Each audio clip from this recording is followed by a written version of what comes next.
All right, let's talk a little bit about this 5 combo hat heat press that we got. It looks like this. Main things to know: power button right here on the side. Pretty cool little machine. Back here, this little lever that clips up. You can circle it up or down to add or take off pressure.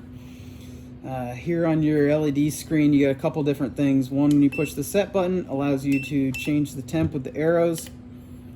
If you push that again, that allows you to change the time on the counter for whatever transfers you're doing as far as setting the time for that. That's it. Those are the only functions you have. You do have a counter there, so it's important if you're using that to keep count that you take note of where it's at. But that's it. And you swing it over the platen, clamp it down. When you're ready for the timer to start, push the arrow. It will now start counting you down. Once it has hit the allotted time, it will make an obnoxious noise.